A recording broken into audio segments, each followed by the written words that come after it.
Leviticus chapter 1 verse 1 to 17. Verse 1. The Lord called to Moses and spoke to him from the tent of meeting. He said. Verse 2. Speak to the Israelites and say to them, when anyone among you brings an offering to the Lord, bring as your offering an animal from either the herd or the flock. Verse 3. If the offering is a burnt offering from the herd, you are to offer a male without defect. You must present it at the entrance to the tent of meeting so that it will be acceptable to the Lord. Verse 4. You are to lay your hand on the head of the burnt offering, and it will be accepted on your behalf to make atonement for you. Verse 5.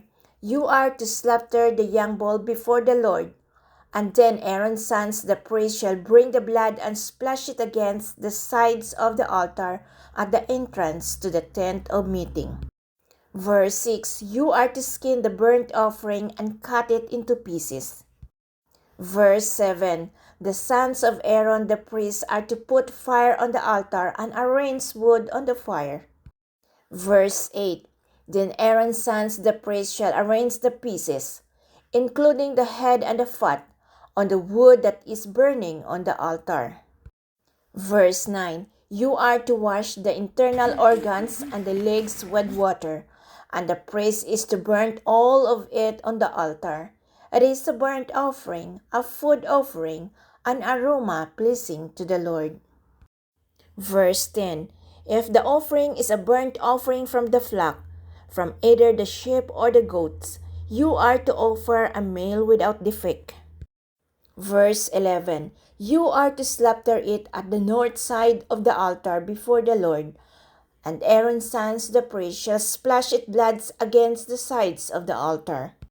Verse 12. You are to cut it into pieces, and the priest shall arrange them, including the head and the fat, on the wood that is burning on the altar. Verse 13.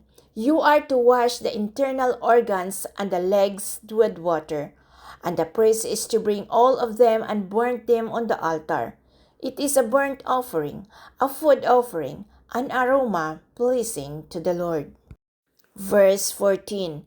If the offering to the Lord is a burnt offering of birds, you are to offer a dove or a young pigeon. Verse 15. The priest shall bring it to the altar, wring off the head and burn it on the altar. Its blood shall be drained out on the side of the altar. Verse 16. He is to remove the crop and the feathers and throw them down east of the altar where the ashes are. Verse 17.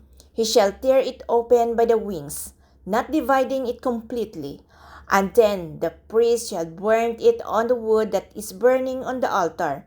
It is a burnt offering, a food offering, an aroma pleasing to the Lord.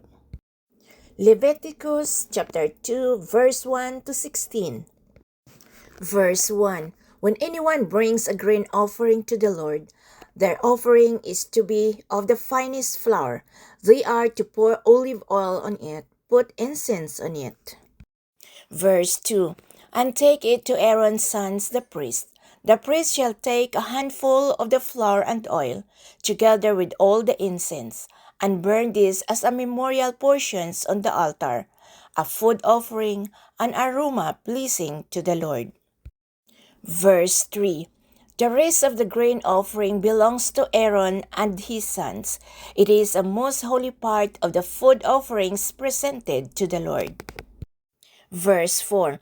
If you bring a grain offering baked in an oven, it is to consist of the finest flour, either thick loaves made without yeast and with olive oil mixed in, or thin loaves made without yeast and brushed with olive oil.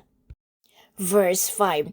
If your grain offering is prepared on a griddle, it is to be made of the finest flour mixed with oil and without yeast. Verse 6. Crumble it and pour oil on it. It is a grain offering. Verse 7. If your grain offering is cooked in a pan, it is to be made of the finest flour and some olive oil.